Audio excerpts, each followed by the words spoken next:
Okay, so welcome to the High Vibrational Life podcast. I am thrilled to be here today with Professor Adrian Bejan, who's a mechanical engineer from Duke University and father of the Constructal Law. So welcome, Professor Bejan. I just want to do a brief introduction I've talked about the Constructal Law on this podcast. He is the father of the Constructal Law, as I just mentioned, which is in essence the physics of life. And because we are life, it is the physics of our life.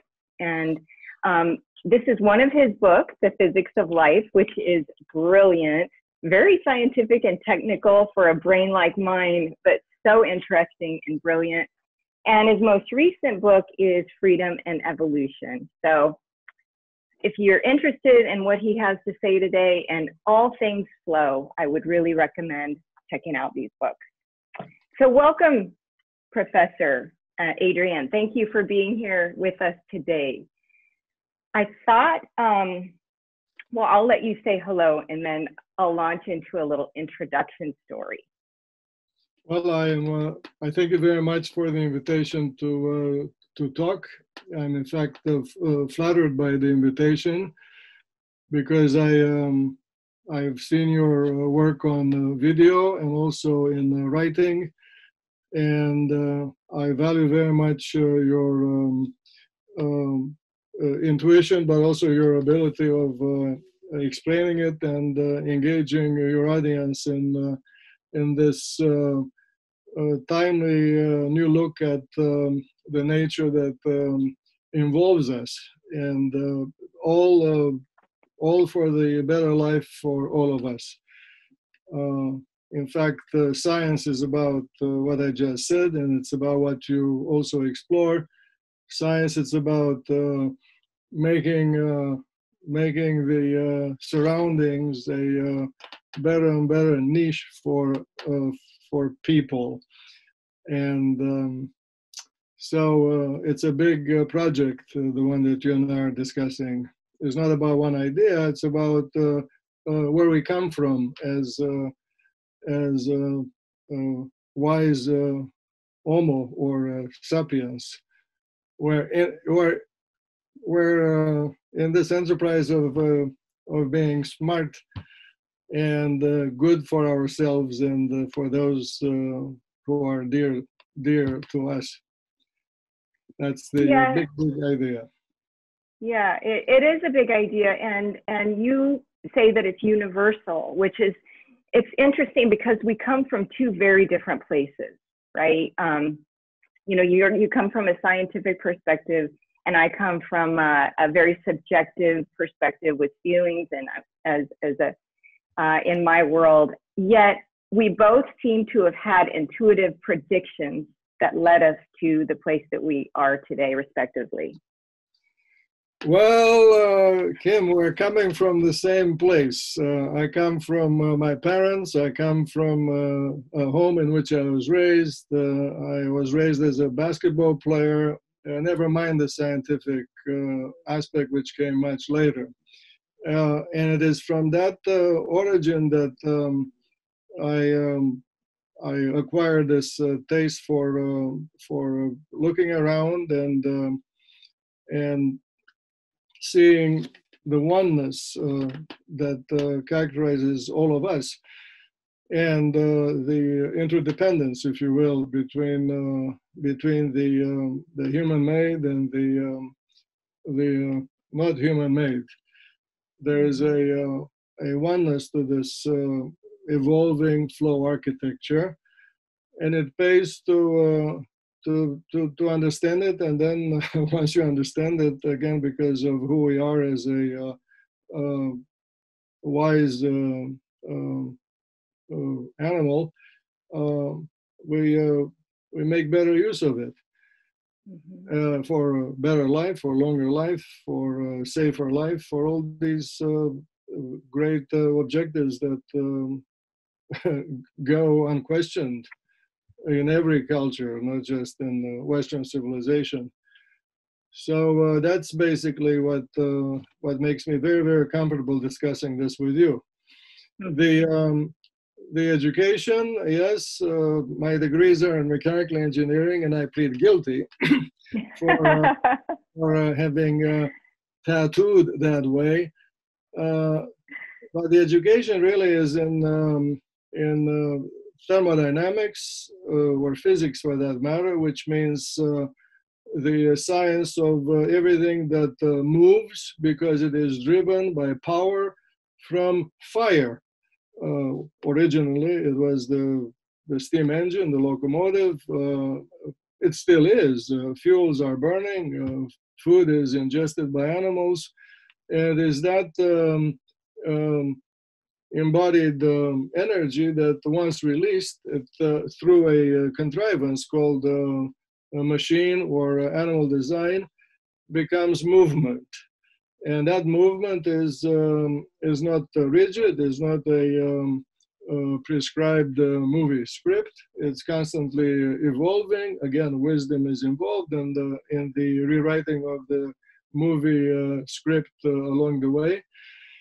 And the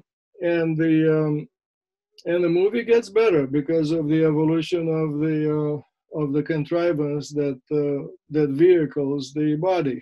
That's basically in a nutshell, the so-called life on Earth, be that biological, or for that matter, the life of the river basin, or the life of the beehive, or the ant mound, or the life of, for example, the atmosphere as it circles around the globe. That is also a design, meaning rivers of air or winds. It's the same phenomenon. That's why I use the word universal. Physics is something not scary, not to run away from. It is unfortunately a Greek word for the much more palatable word nature, or natura in the Roman civilization or mythology. Natura was an entity, female, who was understood to have given birth to everything that is. Well, people grew up at peace with this notion. It persisted and permeates now through most languages. We talk about natural, or nascent, or innate words of this kind that have to do with origin and universality. Right. So you say life gets better, and what I've noticed in my work is that there seems to be two opposing messages for people. There's life design, which is our instinct, and when we're tuned into our instinct and when we're tuned into the environment, we organically get it.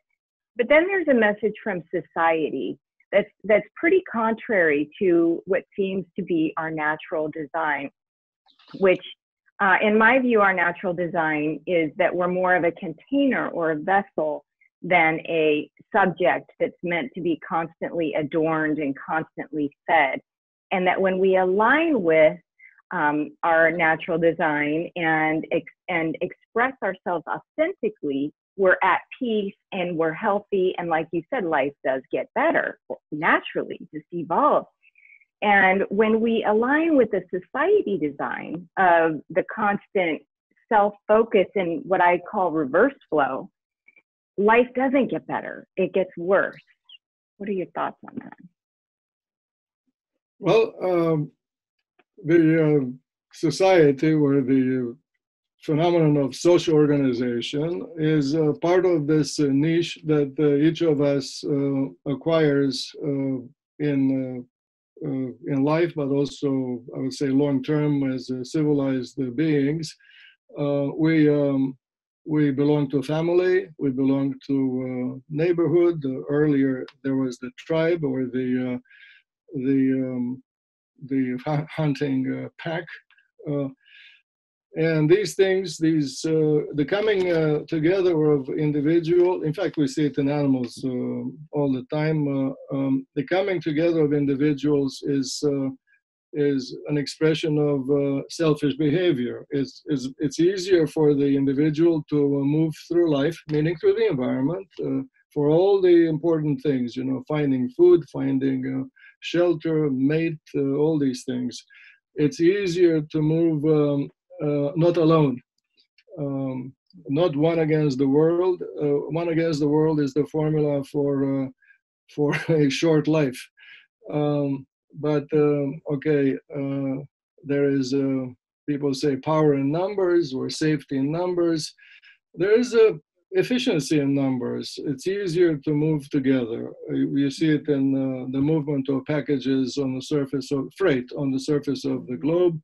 The container ships are huge, and so are the containers. The piece of mail in the hand of the postman who knocks on your door is tiny, and yes, that final step of the delivery is highly inefficient.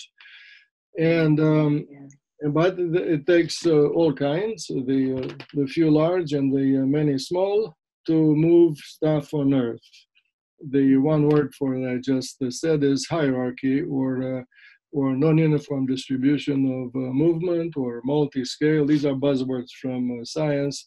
Complexity.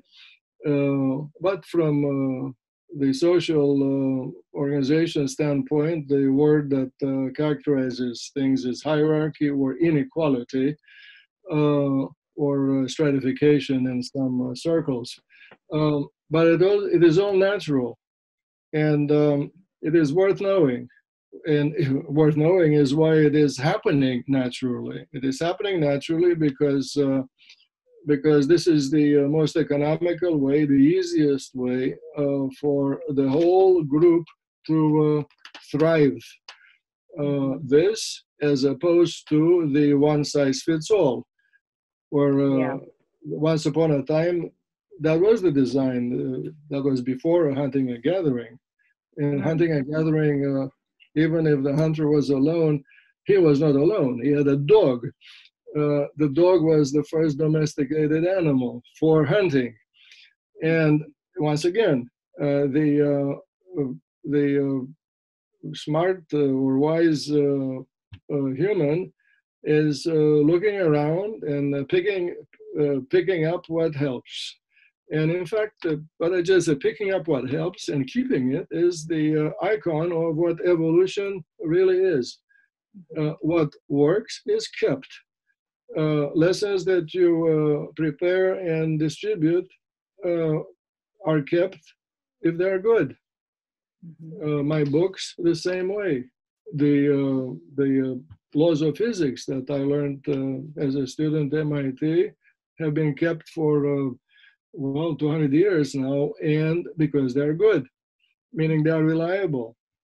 They're so reliable, people have been duped into believing that they cannot be questioned. But it's a good idea to regard everything that works with a healthy dose of disrespect.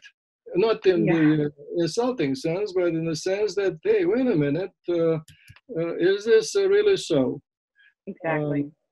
It's good in science, good to develop on the school bench the attitude that it's okay. In fact, you're encouraged to question authority. You see, with a better argument, not with a shout or a fist. I'm talking about really doing what these venerable personalities in science have done. They came up with ideas, and they walked out on a limb in order to publish them and face the criticism and in many cases the ridicule. But that's the way it is in not just in the human society, but in the animal realm as well. The individual takes chances. If it works, then the observers, the fox or whoever is looking, learn and carry much farther and into the future the good idea. Right. So we're social beings, and we move better when we're together, and we're interconnected. And do you see that there's sometimes a dichotomy, because the freedom is required for evolution, and sometimes the social systems that we're a part of, even the families or the workplaces or the political environment, for example, where you were raised, and we can get into that, but the different environments can sometimes obstruct freedom and evolution. How do we reconcile being part of a group and having freedom to evolve? Okay, wonderful problem statement. Wonderful. The beauty of the statement is that it illustrates why society is itself an evolving design. These things that you listed, you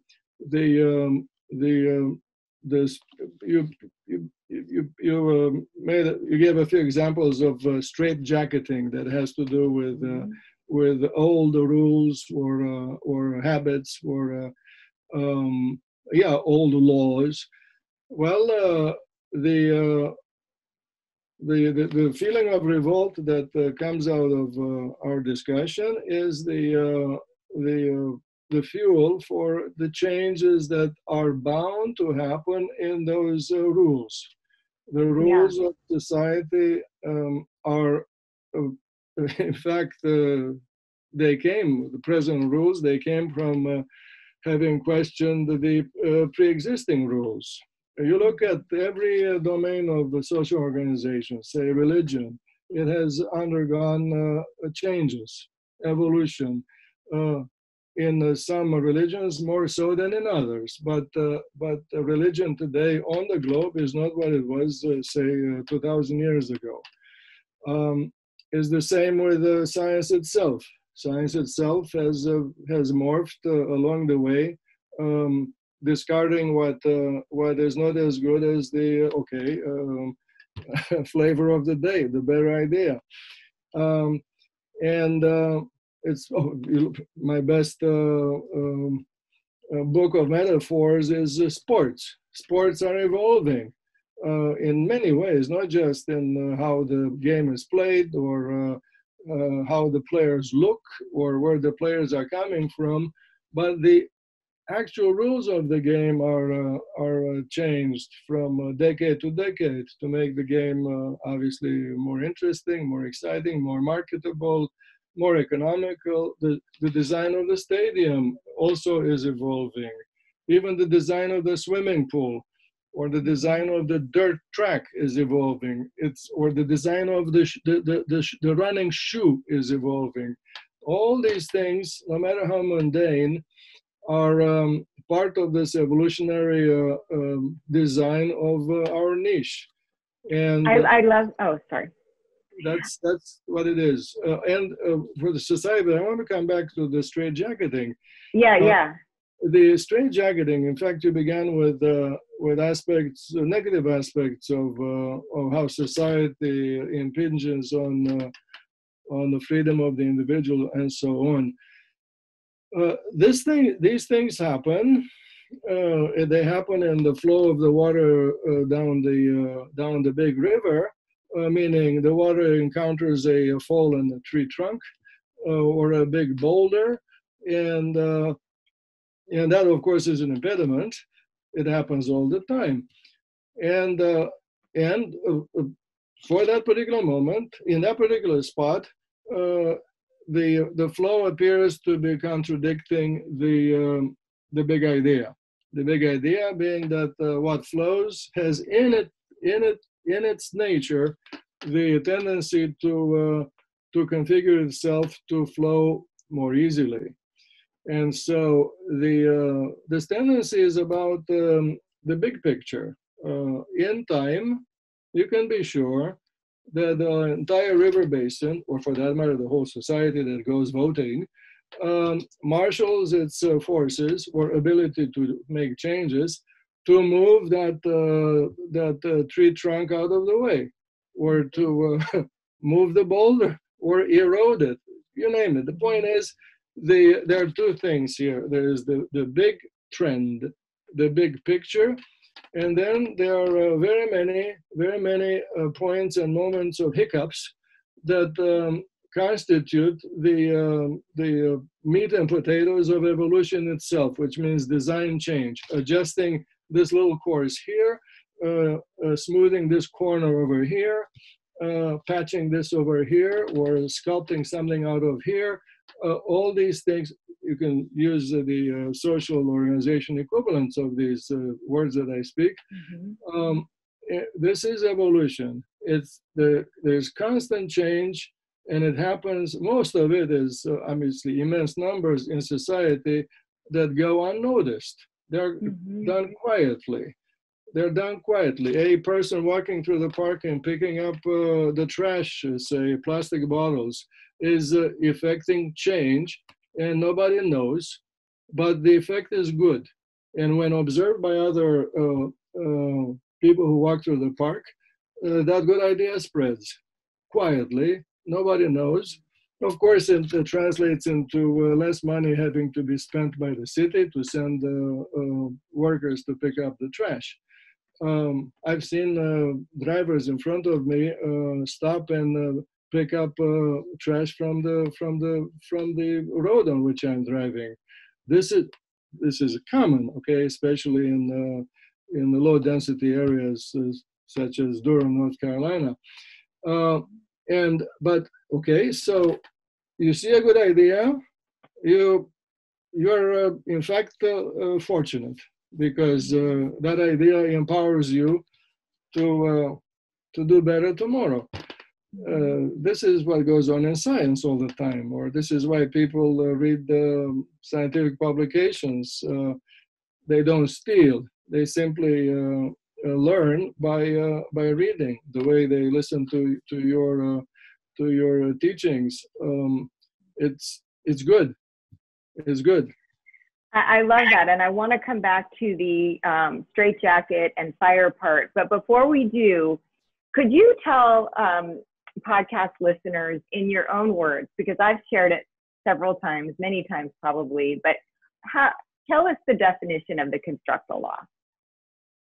The Constructal Law is not a definition. It is a common sense statement of something that's obvious, which is that I call it in, again, thermodynamic jargon, system, which really means object, a thing that you have in front of you and you consider for contemplation and description and discussion.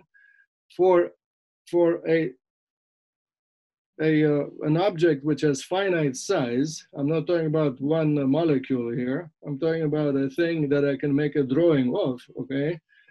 To persist in time, and that's the definition of having life, that thing must have freedom to evolve such that it provides easier and easier to its currents or to what flows. That's basically the statement. I didn't reproduce it ad litem here, but you can find that in, for example, in all my books, including The Physics of Life. That's the recent version of the way I see things. So for a system which is finite size to persist in time, which means to live, it must evolve freely so that it provides easier and easier access to what flows. It is a thing that it's worth speaking about in the bar. We're having a drink with your friends. They will understand it. But the statement itself opens your eyes to what's around. It invites you to ask yourself, what is that thing that flows? Turns out to be not that easy to come up with the answer to what flows. You look at Adrian here. Well, I'm full of things that flow, but going back, yeah, correct. Here's your imagination. But but going back to our discussion about social organization, the big thing that flows is Adrian, the body, on the surface of the earth, meaning my life movement, my life travel during my life on the surface of the earth, through the society, with the society, through my and with my family, my students, my teammates, all this. That is the flow. You are very similar. You are the same flow as Adrian. You have your own movement in your own niche, in your own environment. This environment, which is not to be separated from the moving individual. The environment moves because of the individual that moves. The movement requires for the environment to get out of the way. Right. So the movement of the individual gets better with all these great ideas that I was illustrating. And at the same time, the environment gets better at getting out of the way, while assuring its own survival. We're not talking about eliminating the trees from both sides of the paved road, or we're not talking about the rivers, definitely not eliminating the river banks, but the river banks are okay, wise enough to be malleable or erodible, so that everything that flows, in that case the rainwater from the plain, gets its natural tendency satisfied. There are many things that fit in this discussion, meaning not metaphors. I'm talking about real flows. For example, the rainwater doesn't vacate the plain only by flowing as liquid through the river basin. A lot of that, in most places, probably all of it, gets back into the air by evaporation from the trees. And the trees have evolved, meaning vegetation is a evolving design with its particular configuration, which is the same configuration as that of the river basin. It's dendritic, it's arborescent. It looks like a tree, right? In order to pump the water from the wet ground back into the dry air. The tree is a water pump that puts the water back where it came from. And once you get that aha in your head, then you look into the soil, and the soil, never mind the river basin, because we have world maps to look at to see river basins in 2 dimensions. But if you look with your imagination in 3 dimensions, inside the soil, the rainwater flows through the soil like gangbusters through 3-dimensional trees of water pipes. The underground is not a homogeneous, wet, porous medium. It is like the human lung. It has tubules, few large and many small. So the underground has, yes, preferential channels that nobody can see, through which the water flows easier during a downpour. You see this sort of reality. Again, if you grew up next to a river, that was where I grew up. I grew up on the Danube. After the downpour, we're doing the spring, when all the floods are coming. The wet hills are draining themselves into the river through natural spouts that they come out of the dirt. The water comes from the wet hill slope, not in an invisible way. It comes out of as if through openings dug there by these rodents. Pick your kind, Rodents. No, there are no rodents. The water flow. The seepage is in fact not seepage. It's water flow, like the air is flowing through the lungs.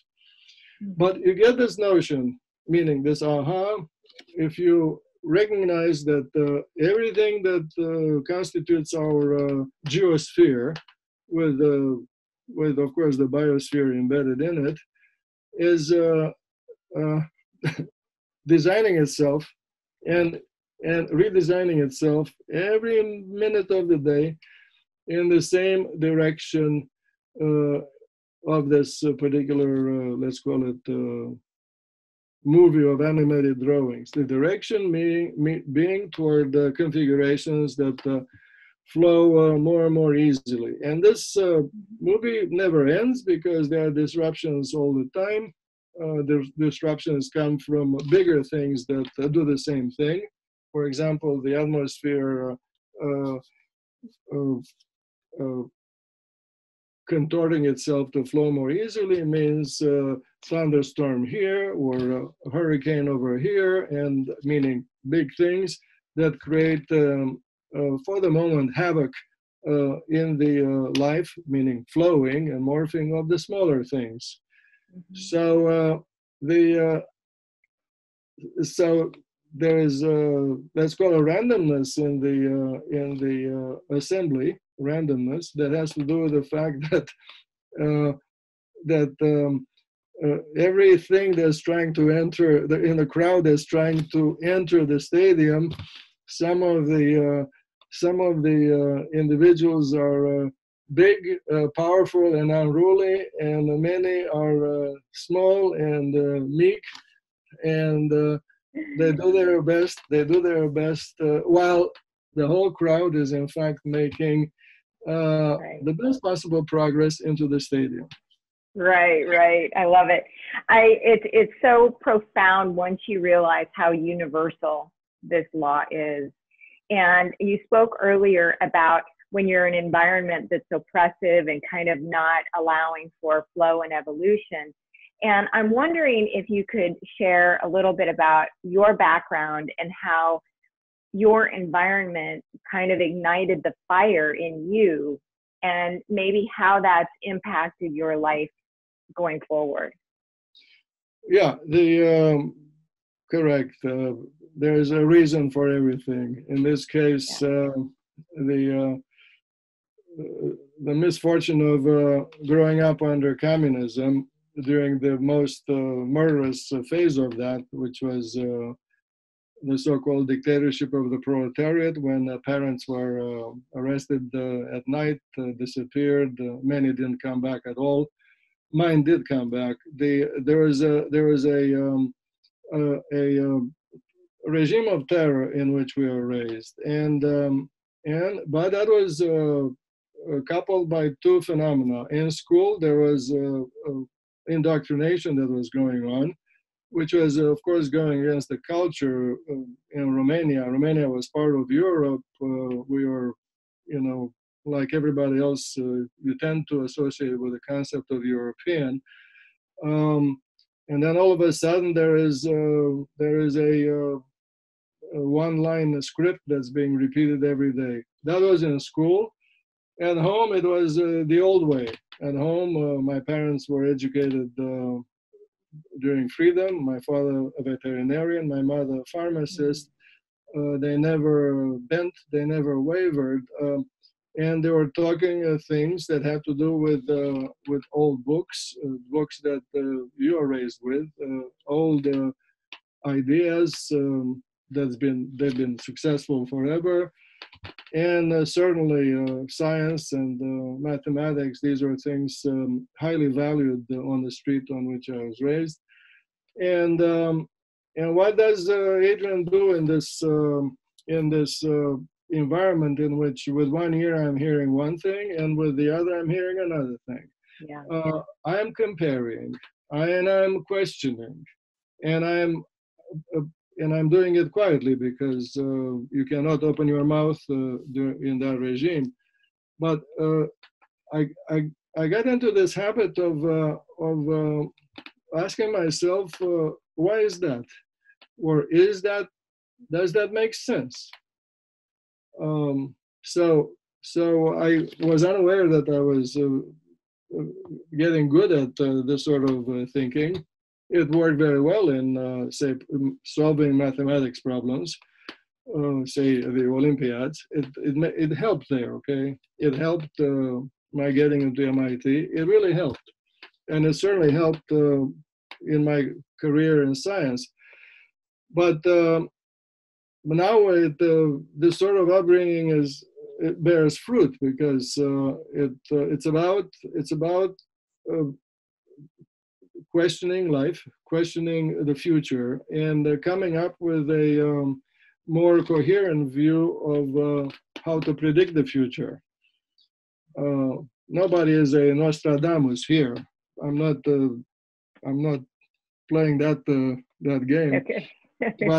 but a good scientist is good because the ideas that come from that kind of a person are reliable. And if the ideas are reliable, it means that the user who comes later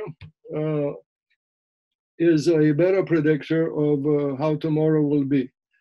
I'll give you an example just for the audience. When I was raised back then, predicting the weather, for example, whether it will be a wet or dry spring, was like rolling the dice.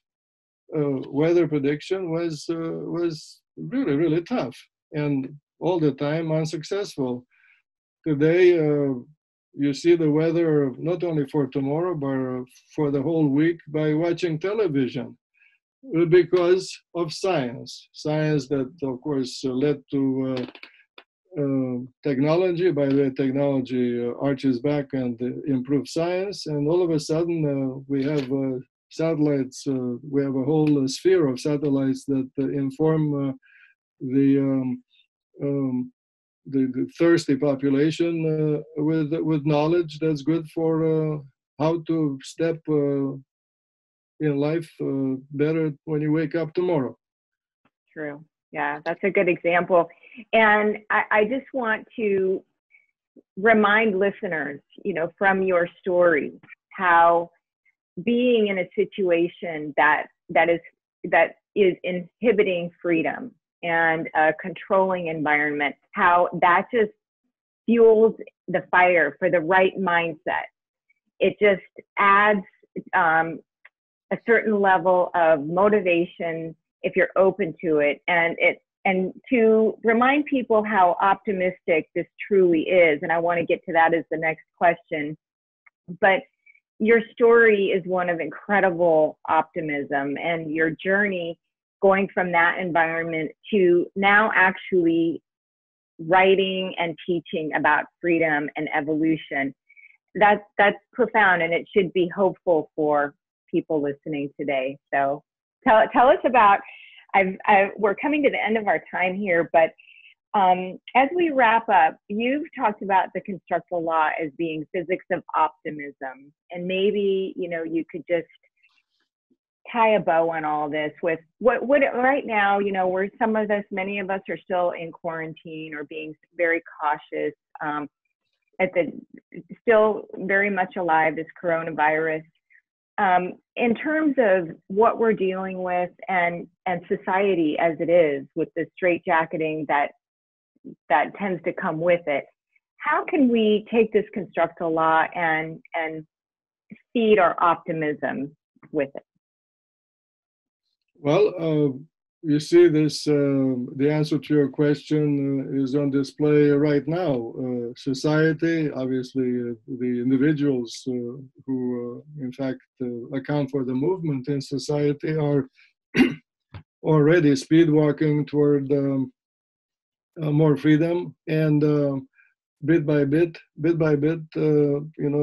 pushing the log out of the way of the big flow. This is unstoppable. It happened every time there was a plague, by the way. And that's nature. In this case, nature put on display by human behavior in society. The society is not foolish. The removal of these many obstacles everywhere is done naturally, or in some cases intelligently, in the right places. more here, less here, none at all over here, you see.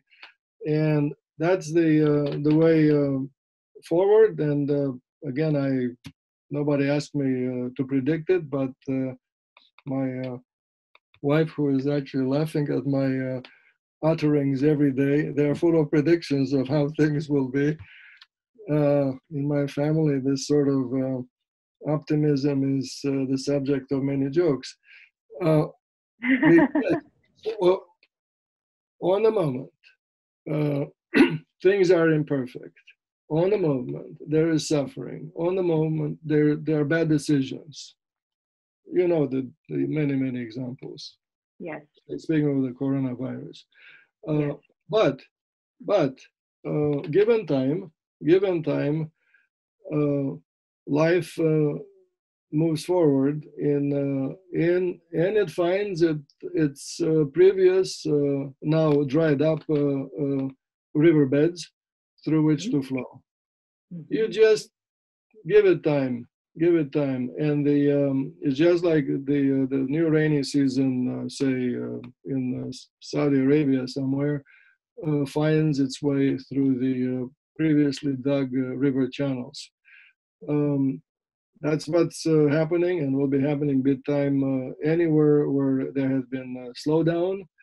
You look, universities are reopening, meaning parents are in schools as well. Parents are sending their children back to school, obviously on the same yellow buses and all of that. But it takes time. What we're going through is a hiccup, a big one, but it is not the grand design. The grand design, the one to which I was referring through spontaneous metaphors, is about 100 years, 1,000 years, 5,000 years.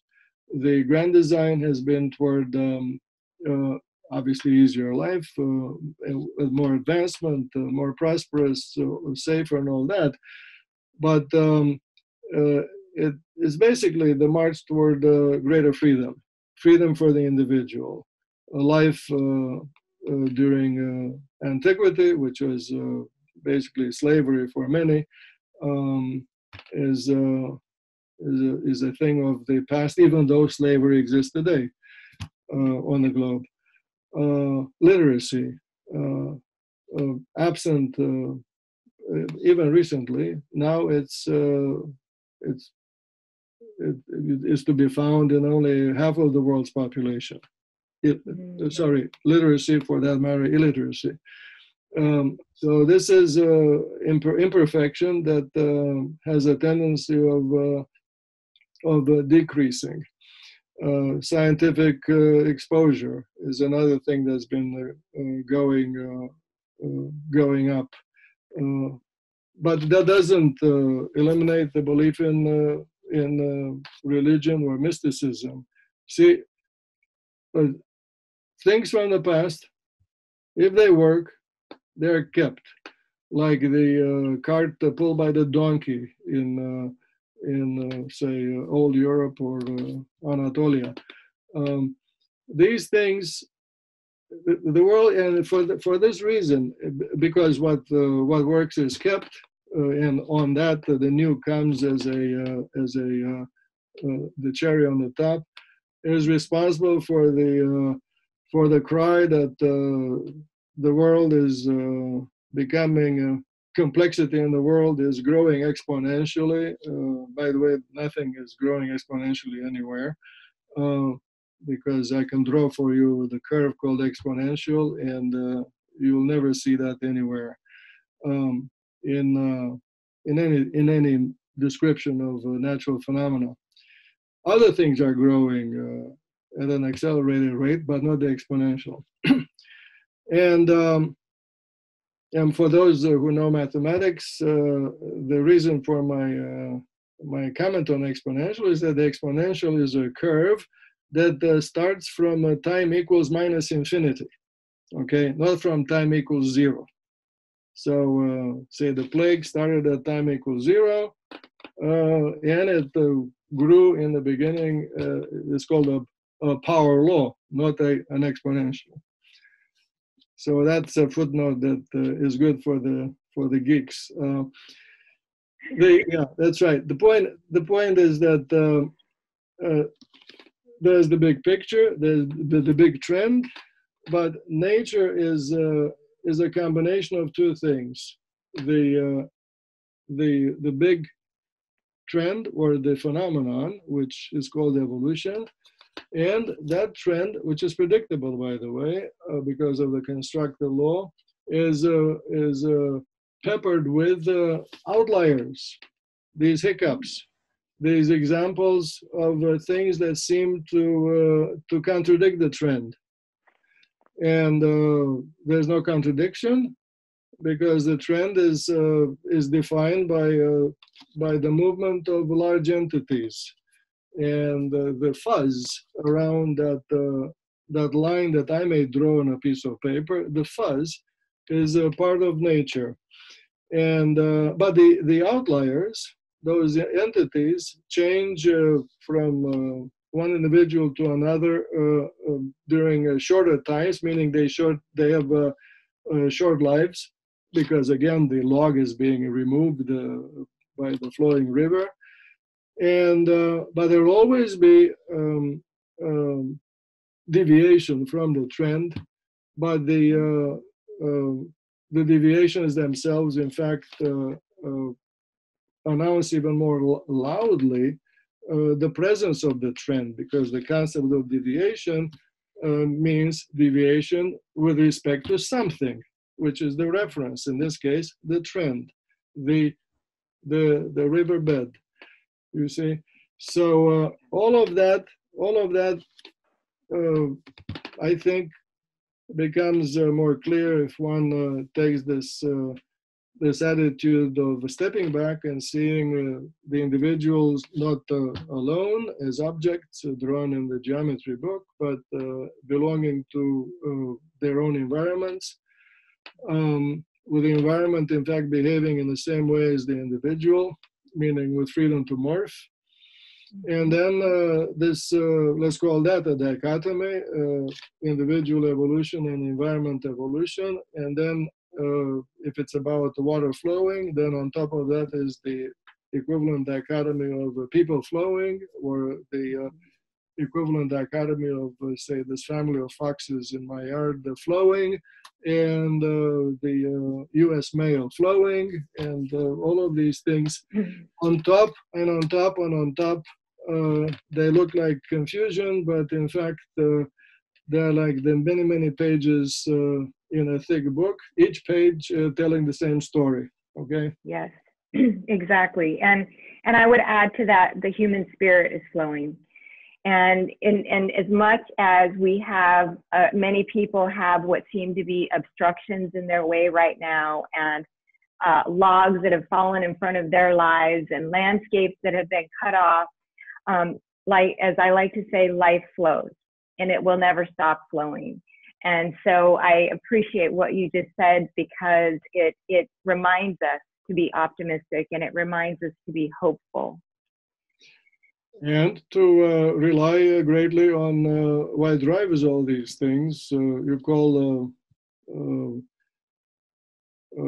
use other words. I like to use the word power that drives movement. Mm-hmm. Life is that. So plug yourself into the source of power that right.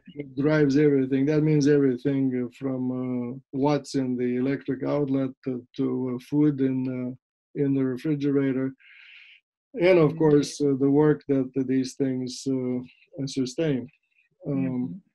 Plug yourself into the source of power. And so for individuals, like you said, food, good, loving people, nature, all the things that feed your energy, that turns into power. And something else, because you mentioned the spiritual life, the things that decrease your sense of fear. That's another way of, again, from growing up in sports, If you're afraid of the opponent or of the other team, you should not show up, for the game. The good coach would tell you that, okay? Yeah. The good coach is a motivator in addition to having been a great player himself. You see, pay attention, meaning life is full of lessons. Life is full of great teachers. Most of these lessons and teachers are overlooked. So the message to the audience is to go through life with eyes and ears open, meaning eyes open, ears open, and catch these wonderful sounds that these birds, the coach, the teacher, the parents, emit all the time for free. Right. Awesome. And you have been one such teacher for me. So I thank you. And I thank you for taking time out of your busy schedule and being with us today. And I wish you the best for the rest of this strange time, but also for always, for all time. Thank you, Kim, and to the audience. I wish you success with thinking about freedom and evolution. Thank you, Adrian.